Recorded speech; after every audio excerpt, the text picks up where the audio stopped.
자, 오늘 우리에게 주시는 하나님 말씀을 받겠습니다. 오늘은 예레미야 46장 13절에서 16절까지 말씀. 예레미야 46장 13절에서 16절까지. 자, 저와 여러분이 한 절씩 말씀을 받도록 하겠습니다. 13절입니다. 바벨론의 느부갓네살 왕이 와서 애굽 땅을 칠 일에 대하여 선지자 예레미야에게 이르신 여호와의 말씀이라. 너희는 애굽에 선포하며 믹돌과 놉과 다바네스에 선포하여 말하기를 너희는 굳건히 서서 준비하라. 내 사방이 칼에 삼키었느니라. 15절 너희 장사들이 쓰러짐은 어찌함이냐. 그들이 서지 못함은 여호와께서 그들을 몰아내신 까닭이니라.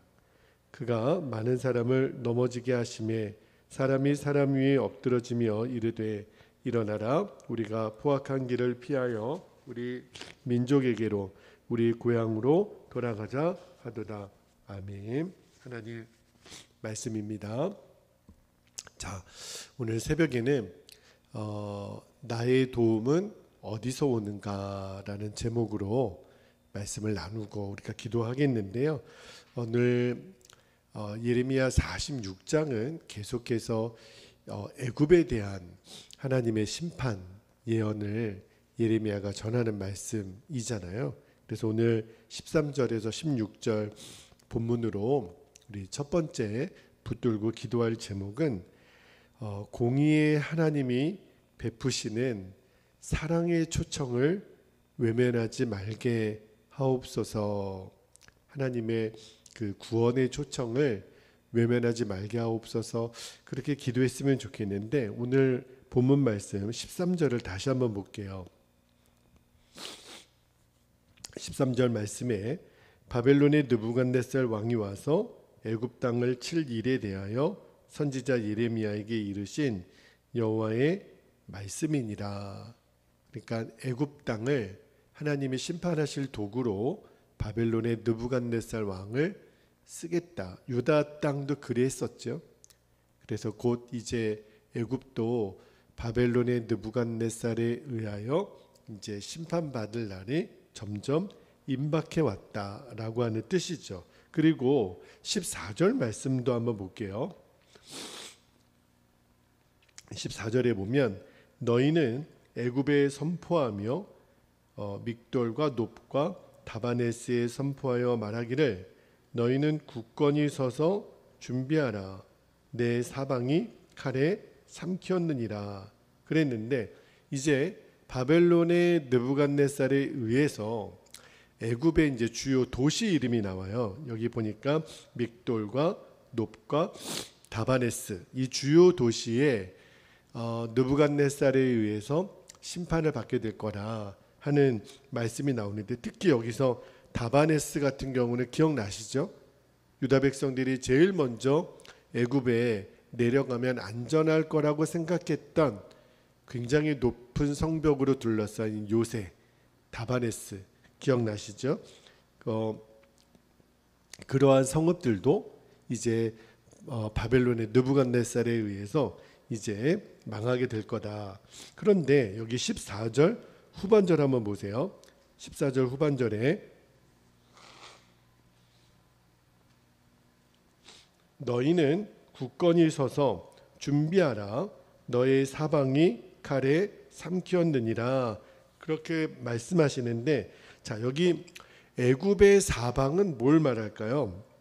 당시 애굽의 사방에 있었던 나라들이 어떤 나라들이 있었냐면 블레셋, 베니게, 암몬, 또 모압, 에돔, 유다 이런 나라들이 있었는데 지금 애굽의 이 사방에 있는 나라들이 이미 바벨론의 칼에 의해서 삼키움을 당했다라고 하는 것은 바벨론에 의해서 이미 점령을 당했다라는 뜻이잖아요.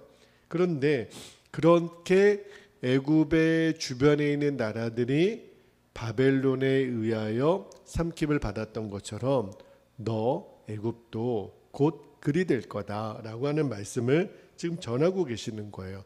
그런데 오늘 말씀을 묵상하다가 하나님의 백성인 유다에게는 하나님이 수도 없이 경고하셨죠. 예레미야를 통해서 하나님의 선지자들을 통하여. 그런데 이 애굽은요, 이방 나라고 하나님의 심판을 작정하신 나라였다면 굳이 이렇게 멸망당할 예언을 하나님이 뭐하러 하시겠어요? 그냥 심판하시면 되잖아요. 그런데 여러분 기억나시죠? 유다 백성들에게 하나님이 왜 예레미야를 통하여 유다 백성에게 임할 심판의 메시지를 왜 계속 선포케 하신 거죠? 돌이키라고, 회개할 기회를 계속 주시는 거잖아요. 그런데 말씀을 읽다가 하나님은 하나님이 택한 유다 백성들, 하나님의 자녀들에게도 징계하심으로 돌아올 기회를 주시는 거죠. 목적은 하나예요. 회개하여 하나님의 뜻 가운데로 회복하라는 거잖아요. 그런데 말씀을 읽다가 하나님은 이방에 있는 백성들에게도, 이 애굽에게도 살기를 주시는데 다시 회개해서 하나님께 돌이키라는 그 기회를 주신다라는 마음을 받았어요. 왜냐하면 하나님은 성경을 잘 읽어보면 유다 백성들뿐만 아니라 열방에 있는 어느 나라도 그냥 다짜고짜 하나님은 징계하지 않으시고 반드시 회개할 기회를 주십니다. 하나님의 사람들을 보내고 또 선지자들을 보내서. 그래서 하나님이 대표적인 성품이 공의의 하나님이시지만 하나님은 또 버리실 수 없는 하나님의 성품이 뭐냐면 사랑의 하나님이에요. 그래서 하나님은 지금도 어느 나라, 어느 백성이든지 그가 지금 어떤 환경 가운데 살고 있든지 하나님에게는 다 눈에 넣어도 아프지 않을 하나님의 잠재적인 자녀들이라는 거죠. 그래서 하나님의 마음은 예나 지금이나 똑같아요. 어느 누구라도 그가 비록 지금은 하나님의 백성이라고 일컬음 받지 않는 사람이라 할지라도 하나님의 마음은 회개하여 하나님께로 돌이킬 수 있는 기회를 주시는 거예요. 지금 애굽에게 이렇게 구체적으로 너희들이 이제 심판을 받게 될 거야, 뭐하러 말하겠어요? 그냥 때리면 되는 거지. 근데 회개하라고, 그렇죠? 그 구원의 기회를 여전히 주시고 계시는 거예요. 자, 여러분 베드로후서 3장 9절 말씀을 한번 볼게요. 베드로후서 3장 9절에 보면 그런 하나님의 마음이 정확하게 담겨져 있는 말씀이죠. 베드로후서 3장 9절에 주의 약속은 어떤 이들이 더디다고 생각하는 것 같이 더딘 것이 아니라 오직 주께서는 너희를 대하여 오래 참으사 아무도 멸망하지 아니하고 다 회개하기에 이르기를 원하시느니라. 이것이 하나님 아버지의 마음이라는 거예요.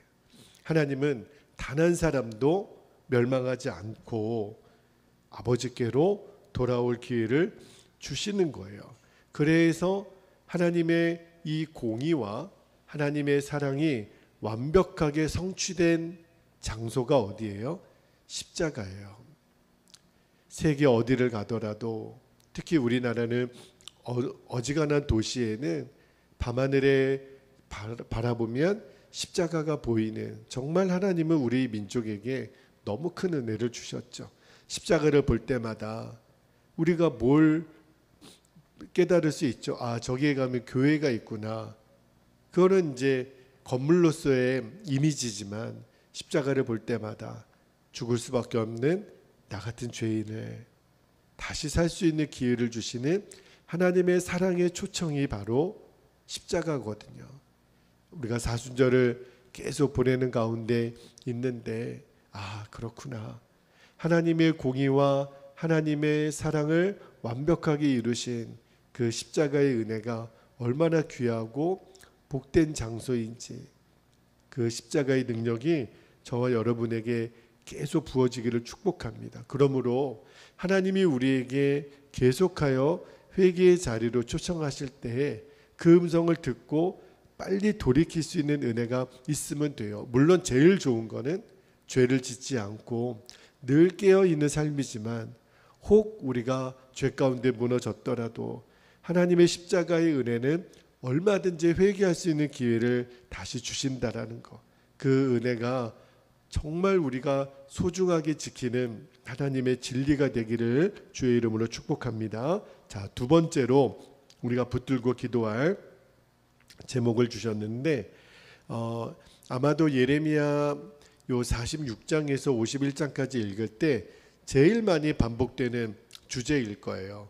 오직 하나님만 의지하라는 건데, 두 번째 기도 제목은 온전한 도움은 사람에게서가 아니라 오직 하나님께로부터 오는 것임을 확신하게 하옵소서. 그렇게 기도하기를 원하는데, 자 15절 말씀 한번 들어가 볼게요. 15절.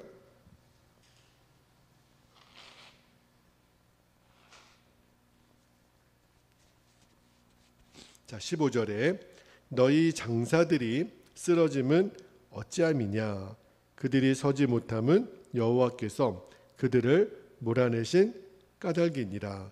여기 보면 15절에 애굽의 군사들이 허망하게 무너진다는 거예요. 그런데 그 배경에는 누가 있냐면 하나님이 그들을 몰아내셨다라는 거예요. 실은 애굽을 몰아낸 그 주 장본인은 바벨론의 느부갓네살이 아니라 하나님이 그렇게 허락을 하셨다는 거예요. 그리고 이어지는 16절도 한번 볼게요. 16절 말씀에 보면 그가 많은 사람을 넘어지게 하심에 사람이 사람 위에 엎드러지며 이르되 일어나라, 우리가 포악한 칼을 피하여 우리 민족에게로 우리 고향으로 돌아가자 하도다. 자, 여기서 16절의 그는 누굴까요? 저는 처음에 바벨론의 느부갓네살인가? 아니에요. 여기서 그는 하나님이세요. 하나님께서 많은 사람들을 넘어지게 하셨다. 넘어졌다라고 하는 거는 파멸시키셨다라는 거죠. 그러니까 이 모든 민족에 대한, 특히 애굽에 대한 심판의 그 힘은 하나님이 갖고 계시는데, 자, 그런데 여기서 많은 사람들이 하나님으로부터 파멸을 당했다 그랬잖아요. 왜 굳이 애굽 사람이라고 지칭하지 않고 많은 사람이라고 그랬을까요? 여기서 우리가 앞절에 9절 말씀, 제가 어제 강의할 때 말씀드렸던 것처럼 애굽이 이제 당시 근동의 패권을 잡기 위해서 주변 나라 중에 특히 바벨론하고 갈그미스 전쟁을 위해서 그들이 구스 또 붓 또 루딤 사람들을 용병으로 샀다 그랬잖아요. 자기 민족이 아닌 다른 민족의 사람들을 전쟁의 도구로 위하여 돈으로 산 사람들을 용병이라고 하잖아요. 그들도 애굽 사람들뿐만 아니라 용병으로 지금 와 있는 그들도 바벨론으로부터 하나님이 심판을 당하게 하겠다, 그 의미예요. 그래서 16절 후반절을 다시 한번 볼게요.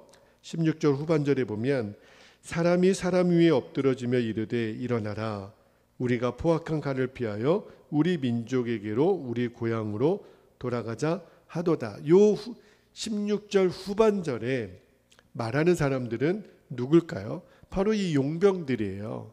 애굽으로 인해서, 애굽에서 너희들이 이번 전쟁에 참여하면 돈을 줄게. 그래서 그 돈 때문에 전쟁에 왔던 그들이 이제 보니까, 가만히 보니까 애굽은 더 이상 우리들이 의지할 대상이 아니다라는 것을 알게 된 거예요. 우리가 애굽 믿고 있다가는 우리도 죽겠다. 그래서 그들이 이제는 용병이 아니라 오합지졸이 되어가지고 자기들 나라로, 고향으로 돌아가겠다. 여러분, 애굽의 입장에서 보면 얼마나 허망해요. 그래도 애굽이 자기들의 군사력만으로는 바벨론에 이길 수 없으니까 돈을 써서 주변에 있는 나라들의 용병을 사 왔잖아요. 그런데 전세가 불리해지니까 그들도 애굽에게 등을 돌리고 돌아가더라는 거죠. 애굽의 입장에서 보면 완전히 기대가 무너지는 그런 대목이잖아요. 그러면서 제가 말씀을 묵상하면서 알게 됐어요. 아, 사람이 그렇구나. 여러분, 입에 달면 삼키고 입에 쓰면 뱉습니다. 이게 사람이에요. 사람은 영원히 의지할 대상이 절대로 되지가 않습니다. 마치 빙산의 일각처럼 원래 그가 갖고 있는 내면은 90%는 다 바닷속에 있잖아요. 그러니까 지금 물 위로 떠 있는 10%의 빙산만 가지고 그의 전체의 크기를 가늠할 수가 없어요. 사람은 좋을 때는 참 충분히 의지할 만한 대상이다, 그렇게 여길 수 있지만 자기 이익에 부딪혀서 또 자기의 어떤 현실에 부딪혀서 그의 어떤 실체가 드러나게 되면 얼마든지 버릴 수 있는 용병과 같은 존재가 사람이구나. 인간의 본성 안에는 이런 이기적인 마음이 다 내재해 있다라는 거예요. 이게 무슨 말이냐면 사람은 영원히 누군가에 의해 도움을 받을 수가 없다라는 거예요. 인간의 본성상 그거는 불가능한 일이라는 거죠. 자기 이익에 맞지 않으면 얼마든지 등 돌릴 수 있는 게 사람이라는 거를 오늘 이 말씀을 통해서 우리가 보게 돼요. 그러나 우리가 믿는 하나님은 그렇지 않으세요. 인간은 어떤 현실적인 한계라는 게 있죠. 그러나 우리가 믿는 하나님은 우리가 영원히 의지할 만한 대상이에요. 세 가지 이유가 있어요. 왜냐하면 하나님은 절대적인 권능을 갖고 계세요. 온 우주의 창조주이신 하나님은 모든 것을 다 하실 수 있는 전능의 하나님이시죠. 또 하나는 그 전능의 하나님은 모든 것을 다 알고 계세요. 전지의 하나님, 내가 뭘 필요한지, 이 문제를 어떻게 해결해야 되는지, 저 바다의 모래보다도 더 많은 수를 가지고 계신 분이 하나님이세요. 그러나 전능하시고 전지하신 하나님보다 더 우리가 기댈 수 있고 의지할 수 있는 하나님의 속성이 뭐겠어요? 하나님은 사랑의 하나님이세요. 얼마만큼요? 우리를 위하여 생명을 내어주실 만큼 사랑의 하나님. 우리가 그거를 아가페 사랑이라고 그러잖아요. 아가페 사랑의 대명사가 사실은 부모의 사랑, 그렇게 이야기하지만 사실은 부모의 사랑도 크죠. 그리고 부모의 사랑도 끝이 없죠. 제가 저희 아이를 대하는 마음, 또 우리 부모님이 저희와 또 우리 태우를 대하는 마음을 가만히 보면 부모의 마음은 주어도 아깝지 않은 게 부모의 마음이잖아요. 우리가 부모들이 언제 제일 은혜를 받아요? 아이들 사진 보면서. 지금은 컸어도 옛날에는 이렇지. 아무리 그 사진을 보아도 질리지가 않아요. 부모 마음에는. 그냥 눈에 밟히는 게 내 자녀잖아요. 그게 하나님이 우리 인간의 본성에 담아주신 하나님의 아가페 사랑의 흔적이라는 생각이 들어요. 그런데 그 부모의 사랑도 감히 따라갈 수 없는 하나님의 그 영원하신 사랑 때문에 우리가 그 하나님을 의지할 수 있는 근거가 된다라는 거예요. 사람은 정말 의지할 대상이 되지 않습니다. 하나님은 지금도 우리에게 구원과 축복의 손길을 늘 내밀기를 원하세요. 그러나 조건이 하나 있어요. 너가 나를 의지하면, 너가 나를 찾으면, 힘들 때만, 어려울 때만 하나님을 찾는 것이 아니라 언제나 변함없이 하나님이 나의 도움이세요. 하나님이 나의 의지할 분이십니다. 하나님이 우리의 마음을 왜 모르시겠어요? 아쉬울 때만 나를 찾는 사람이 아니라 언제나 나를 찾는 하나님의 자녀들을 하나님이 얼마나 귀하게 보시겠어요. 성도라는 이름을 가졌지만 왜 우리들의 삶이 이렇게 초라할까? 나는 언제나 이렇게 메말라 있을까? 한번 돌아봐야 돼요. 하나님 말고 내가 의지하는 대상은 없는지, 사람이든지 재정이든지 어떠한 대상이라도 하나님 외에 의지하는 것이 눈꽃만큼이라도 있으면 우리들의 마음은 늘 허무할 수밖에 없어요. 이거는 부인할 수가 없어요. 우리는 하나님 그분으로만 완전한 안정감, 평안을 누리도록 하나님이 그렇게 우리를 창조하셨기 때문에 그래요. 이거는 숨길 수가 없습니다. 오늘 애굽을 위하여 목숨을 버릴 것처럼 싸웠던 용병들이 얼마든지 등 돌릴 수 있다라고 하는 말씀을 여러분 기억하셔야 돼요. 사람을 절대로 의지해서는 안 됩니다. 사람을 절대로 신뢰해서는 안 됩니다. 사람은 그냥 내가 사랑할 대상일 뿐이에요. 그에게 나의 믿음을 맡겨서는 안 됩니다. 우리에게 믿음을 맡길 수 있는 유일한 대상은 하나님 한 분밖에 없어요.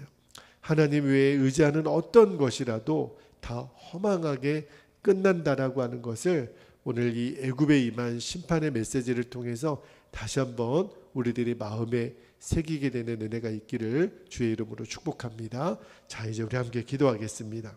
오늘도 두 번 나눠서 기도하겠는데요. 14절 말씀 붙잡고 기도할 때 여러분, 하나님이 애굽에 대하여 이렇게 자세하게 심판의 예언을 하시는 말씀이 이유가 있다 그랬죠.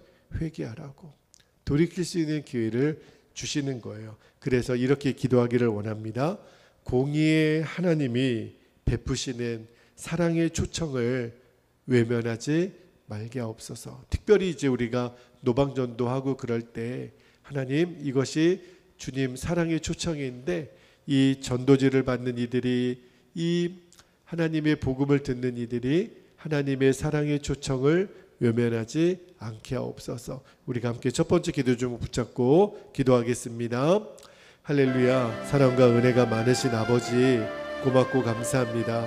오늘도 이 애굽 땅에 임할 심판을 듣게 하시면서 그냥 때리시면 되지, 심판하시면 되지, 왜 이렇게 자세하게 애굽을 향하여서도 심판의 말씀을 전하게 하십니까? 이것은 하나님의 구원의 초청임을 주여 우리가 알겠습니다. 하나님은 공의의 하나님이시지만 이 땅에 어느 누구라도 그 멸망의 자녀로 가는 것을 하나님이 원치 않으시고 한 사람이라도 다 회개하여 아버지께로 돌아오기를 원하시는 주님의 마음을 우리들이 깨닫게 되기를 원합니다. 요나를 보내서 니느웨 성을 구원하기로 작정하셨던 하나님이 아버지 하나님 그 일을 이루신 것처럼 아버지 하나님은 어느 사람에게라도 어느 민족에게라도 구원의 기회, 회개할 기회를 주시는 사랑의 하나님이신 것을 아버지 하나님 우리들이 기억하며 아버지 하나님 이 구원의 메시지를 들어야 될 영혼들이 아버지께로 돌아오게 되기를 원합니다. 하나님을 찾게 되기를 원합니다. 아버지, 우리가 노방전도를 하고 복음을 전할 때마다 하나님, 우리가 이 전도지를 나누고 복음을 전하는 일이 하나님의 구원의 초청장을 우리 사람들에게 전하는 일임을 기억하고 아버지 하나님, 때를 얻든지 못 얻든지 주의 말씀을 전하는 사명을 게을리야 하지 않게 하여 주시고 우리가 끝까지 아버지의 마음을 이 땅의 어느 누구에게라도 전하는 도구가 되게 하여 주옵소서. 우리를 사람을 낚는 어부로 부르신 아버지, 이 땅에 그 공의 하나님이 심판을 전하시기 전에 우리를 구원하여 초청하시는 그 하나님의 사랑의 음성을 듣게 하시려고 이 땅의 수많은 곳곳마다 주의 십자가를 세워주셨음을 믿습니다. 완벽한 하나님의 공의와 사랑이 완성된 그 놀라운 사랑의 메시지, 십자가의 능력, 십자가의 은혜가 우리 개인의 뿐만 아니라 온 열방 가운데 전파되게 하여 주시고 그 복음의 소식을 온 백성들이 다 듣게 하여 주옵소서. 그 일을 이루는 도구로 우리를 사용하여 주시옵소서. 감사드리며 귀하신 예수님의 이름으로 기도하옵나이다. 아멘. 아멘. 자, 우리 두 번째로 기도하고 계속해서 더 깊은 기도의 시간을 갖게 되기를 바랍니다. 16절 말씀 붙들고 기도할 때 애굽이 믿었던 구석 중에 하나가 주변의 용병들이라 그랬잖아요. 그러나 그들도 자기들이 위태하니까 다 도망갑니다. 그래서 우리가 사람을 의지하는 것이 얼마나 허망한 것인가를 오늘 말씀을 통해서도 깨닫게 되는데, 두 번째 기도할 제목은 온전한 도움은 사람에게서가 아니라 오직 하나님께로부터 오는 것임을 우리들이 확신하게 하옵소서. 꼭 기억하고 주님, 우리는 주님만을 의지하는 자로 서겠습니다. 우리 주의 이름을 간절히 부르고 통성으로 기도하겠습니다. 주여. 할렐루야. 사랑과 은혜가 많으신 아버지 하나님, 오늘 주의 말씀을 우리들이 묵상하며 하나님, 애굽이 이렇게 무너지는 과정들 하나하나를 보면서 그들이 믿는 구석이었던 그 주변에 있는 용병들이 이제 등을 돌리고 자기 민족에게로, 자기 고향으로 가겠다고 이렇게 선포하는 모습을 보면서 아버지, 사람을 의지하는 것이, 하나님 외에 어떠한 대상을 의지하는 것이 얼마나 허망하고 하나님 무익한 일인가를 아버지 우리가 또 한 번 깨닫게 됩니다. 여전히 우리들 마음속에 하나님 아니어도 의지할 만한 대상이 있다면 철저히 깨뜨려 주시고 무너뜨려 주시고 하나님만이 나의 힘이시고 나의 의지할 분이심을 우리들이 또 명심하고 마음에 새기게 되기를 원합니다. 온전한 신뢰의 대상은 사람이 될 수가 없습니다. 물질이 될 수 없습니다. 하나님, 나의 이해관계가 맞지 않으면 얼마든지 등을 돌릴 수 있는 것이 사람입니다. 아버지, 우리가 의지할 분은 오직 하나님 한 분뿐임을 기억하게 하여 주시고, 하나님, 나도 모르는 사이에 의지하려고 했던 우리들의 모든 헛된 생각들을 다 십자가의 앞에 내려놓게 하여 주시고 오직 주님만 우리들이 믿음으로 바라보고 나아갈 수 있도록 아버지 하나님 인도하여 주시옵소서. 오늘도 우리들의 삶의 모든 자리에서 주님이 우리들의 주인이시고 우리를 이끌어 가시는 하나님, 주권을 가지신 하나님 분이 오직 주님 한 분뿐임을 마음에 새기고 나아갑니다. 오늘도 주의 사랑하는 성도들 가운데 이 진리가 결론이 되게 하여 주시고 오직 나의 도움이 주님이신 것을 기억하며 눈을 들어 산을 볼 때마다 천지를 지으신 하나님을 기억하고 이미 나와 함께 계시는 주님을 바라보며 오늘 하루도 믿음 안에 승리하게 하여 주시고 믿음의 길을 달려가게 하여 주시고 오늘도 시간을 구별하여 말씀을 묵상하는 자리에 있게 하여 주시고 하나님, 반응하여 믿음의 공동체를 함께 세우게 하여 주시고 우리가 기도의 자리, 예배의 자리에서만 주시는 하나님의 음성을 듣게 하여 주시고 말씀에 반응할 수 있는 깨어있는 심령이 되게 하여 주시옵소서. 오늘도 하나님의 은혜가 우리 안에 충만히 거하는 복된 하루가 되게 하여 주옵소서. 그렇게 인도하실 주님을 찬양합니다. 아버지 감사합니다. 오 주님 감사합니다.